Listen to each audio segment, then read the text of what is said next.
तहकीक से पता चला है कि जो लोग रोजा रखते हैं इनके दिमाग में BDNF की सतह बढ़ जाती है। खुराक और गैर अखलाकी तर्ज अमल से परहेज करने से रोजेदारों को तकवा इख्तियार करने में मदद मिलती है। अस्सलाम वालेकुम नाज़रीन, मैं हूं आदिल रफीक और आप देख रहे हैं नकवी मीडिया। नाज़रीन, क्या आप जानते हैं कि साइंटिफिकली जिस्मानी तौर पर रोजे की क्या अहमियत है? Do you know what the scientific and physical importance of fasting is?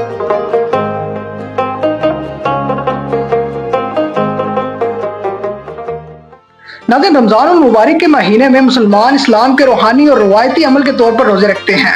नाज़रीन, रमजान मुबारक के महीने में मुसलमान सुबह सादिक से लेकर गुरूब आफ्ताब तक भूख और प्यास की शिद्दत बर्दाश्त करते हैं। जहाँ इसके दीनी लिहाज से फजीलत हासिल है, वहाँ आज साइंस भी इस तरीक़ेकार की फवायद का एतराफ़ कर रही है।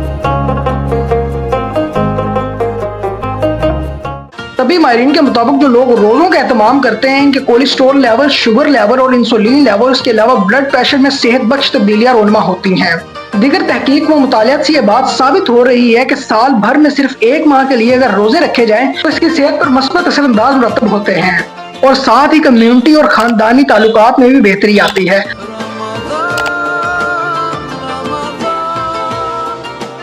रमजान मुबारक के महीने में मुसलमान तकरीबन 11 से 15 घंटे तक भूखे और प्यासे रहते हैं। खुराक और गैर अखलाकी तर्ज अमल से परहेज करने से रोजेदारों को तकवा इख्तियार करने में मदद मिलती है, तो इससे मोटापा, ज़ियाबतीस, कल्बी अमराज, कैंसर और एसाबी बीमारियों से निजात हासिल करने में मदद मिल सकती है, क्योंकि तवील अरसे तक खाने से परहेज करने से जिस्म मुख्तलिफ किस्म की तवानाई हासिल कर सकता है। रोजा रखने से जिस्म को जहरीले मादों से निजात मिलती है। खाने पीने से वक्फे के दौरान जिस्म को मौका मिलता है कि वो नुकसानदा और गैर जरूरी मादे को बाहर निकाले। इस समय में जिस्मानी निजाम की सफाई होती है और सेहत में बेहतरी आती है। रोजा दिमागी सेहत के लिए भी बहुत फायदेमंद साबित होता है। तहकीक से पता चला है कि जो लोग रोजा रखते हैं इनके दिमाग में BDNF की सतह बढ़ जाती है, जिसके नतीजे में याददाश्त और दीगर दिमागी सलाहियतों को बेहतर बनाने में मदद करता है और ज़हनी दबाव से निजात हासिल करने में भी मदद करता है।